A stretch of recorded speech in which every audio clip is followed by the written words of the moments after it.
ওই যুবক যদি জমিনে না থাকতো, যে যৌবনের মূল্যায়ন করলো, লাজাআলতুস সামা হাদিদা, আমি আকাশকে লোহার বানায় দিতাম, ওয়াল আরদা সাফসাফা, জমিনকে তামার, ওমা আনজালতু মিনাস সামাই কতরা, আকাশ থেকে কেউ বৃষ্টির একটা ফোঁটা কখনো দেখতো না, ওমা আম্বাত্তু মিনাল আরদি হাব্বা, শস্যের একটা দানা কোনোদিন জমিন থেকে উৎপন্ন হতো না, বাল আনজালতু আলাইহিমুল আযাবা সাব্বা, একের পর এক আযাব দিয়ে আমি ধ্বংস করে দিতাম। কিন্তু পারি না কেন? ওই যুবকের কারণে পারি না যে যৌবনের মূল্যায়ন করলো। যুবকের যৌবনটা ছোট, যৌবনটা বাংলাদেশের একটা প্রবাদ বাক্য আছে, বলবো? আবার মা বোনরা শুনলে রাগ হয়ে যাবে, ঠিক না? বলবো? আপনারা অভয় দিলে বলবো, নাহলে আবার ওনারা যদি আবার গাড়ি গুড়ি আটকায় দেয় বেড়ে, কুড়িতেই বুড়ি, কুড়িতেই। তো যৌবন কতক্ষণ? কুড়িতে যদি বুড়ি হয়ে যায় তাহলে 14তে বালেগ হইল, কুড়িতে বুড়ি হয়ে গেল, যৌবন কতক্ষণ? 6 বছর। আর এই যুবকদের যৌবনই কয় বছর? নাইলে এত হারবালের দোকান কেন গৌরীপুরে হইতো? কি হারবালের দোকান নাই? কলিকাতা হারবালও তো আছে দেখলাম, মডার্ন হারবালও তো আছে দেখলাম, দেশি হারবালও তো আছে দেখলাম, ঠিক না? বুঝা গেল কিছু এইখানে সমস্যা আছে, ঠিক না? আর হবে না কেন? সারাদিন নেটের ভিতরে থাকে, সমস্যা তো হওয়ারই কথা, ঠিক না? মাঝে মাঝে তো আবার মোবাইল টাচ করে চুমাও দেয়, ঠিক না? মনে হয় বোঝেন না আপনারা, যারা বোঝার ওরা বুঝছে। নাচ দেখা, গান দেখা, কোথায় বয়া নাচতেছে, কোথায় বসা গাইতেছে, কিন্তু এখন কি করব? স্বার্থ মিটাইতে হবে, তো মোবাইলে স্ক্রিনে টাচ করে চুমা দিতেছে। জিজ্ঞেস করেন ওপরে না, রাগ হয়ে গেল বুঝি, ঠিক না? তো যৌবন থাকে কোত্থেকে, ঠিক না? তো যৌবন কয়দিন? অল্প কয়েকদিন, ঠিক না?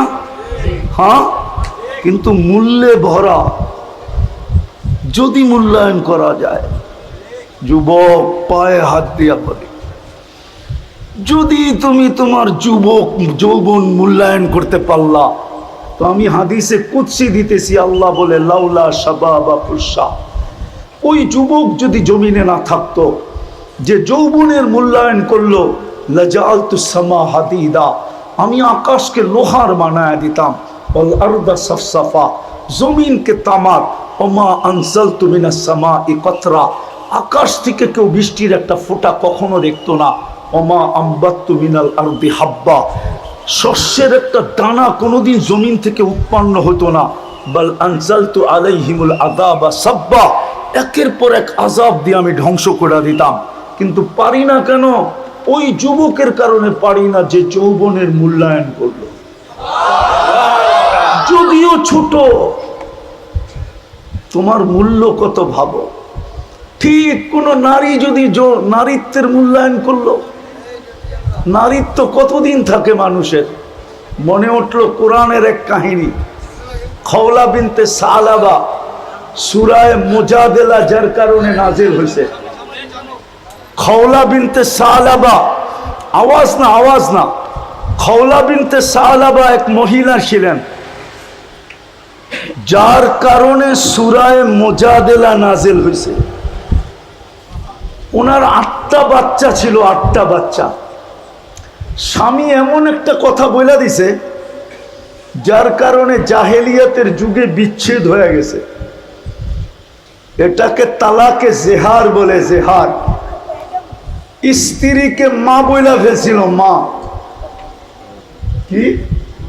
মা বইলা ফেলছিল। আল্লাহর রসুলের কাছে আসছে, আসার পরে বলছে, ইয়া রাসূলুল্লাহ, স্বামী তো এটা বইলা ফেলছে, এটা তো জাহেলিয়াতের যুগে ছিল, আমরা তো ইসলামের ভিতরে চলে আসছি, আপনি একটা সিদ্ধান্ত আমাকে দেন না।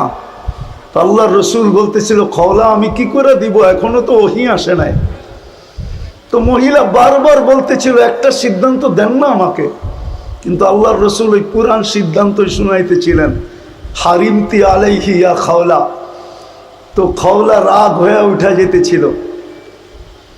তা আল্লাহর রসুল বলতেছে, কোথায় যাস? বলছে, আপনাকে আর বলবো না, ডাইরেক্ট আল্লাহকে বলবো। তো খাওলা একটু সরে গিয়ে হাত উঠায় বলতেছে, ইলাহি মালিক আফনা শাবাবি। 8 বাচ্চা হওয়ার পরে যৌবন কোত্থেকে থাকে? আকালা মালি, সম্পদ বলতে কিচ্ছু নাই। তাফাররাকা আহলি, ইসলাম গ্রহণ করার কারণে পরিবার পরিজন থেকে বিচ্ছেদ হয়ে গেছে। লি সিবিয়ানুন সিগার, আমার ছোট ছোট 8টা বাচ্চা। ইন জামামতু ইলাইয়া জাউ, যদি আমার কাছে রাখি আমি খাইতে পাই না, এগুলা কোত্থেকে খাওয়াবো? ইন জামামতু ইলাইহি জাউ, যদি আমি পুরুষের কাছে পাঠায়া দেই, বাপের কাছে পাঠায়া দেই, তো একটা পুরুষ 8টা বাচ্চা পালবে কি করে? আমার ছেলেগুলা বিনষ্ট হয়ে যাবে। দোয়া চলতেছিল, এর ভিতরে ওহী চলে আসছে। ওহী চলে আসছে। নারী যদি নারীত্বের মূল্যায়ন করে, তাইলে এরকমও নারী হয় যে কোরআন নামায় নিয়ে আসে। কোরআন আল্লাহর রসুল পরে ওহী নাজেল শেষ হওয়ার পরে শুনাইতেছিলেন, খাওলা কোথায়? قد سمع الله قول التي تجادل عن زوجها وتشتكي إلى الله। আল্লাহ যেন বন্ধুকে বলতেছেন, বন্ধু আপনি শুনলেন না, আমরা কিন্তু শুনা ফেলছি। আমরা বান্দির পক্ষে চলে আসছি, পক্ষে। কসম খোদার, নারী যদি নারীত্বের মূল্যায়ন করে, ওলামাদের মাঝে বলতেছি, একজন পুরুষকে জান্নাতের 8 দরজা থেকে ডাকবে, দ্বিতীয় কোনো পুরুষকে ডাকবে কিনা আমি জানি না, যিনি আবু বকর সিদ্দিককে 8 দরজা থেকে ডাকবে।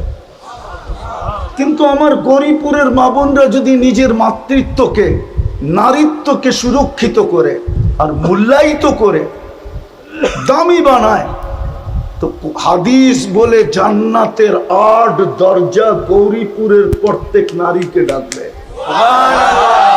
আল্লাহর রসুল বলে, ফালে তাদখুলিল জান্নাতা মিন আইয়ি আবওয়াবিল জান্নাতি শাআ। বিদায় জীবনটা আমাদের ছোট,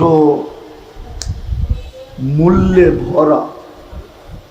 জীবনটা আমাদের ছোট, মূল্যে ভরা। কিন্তু শর্ত হলো মূল্যায়িত করতে হবে।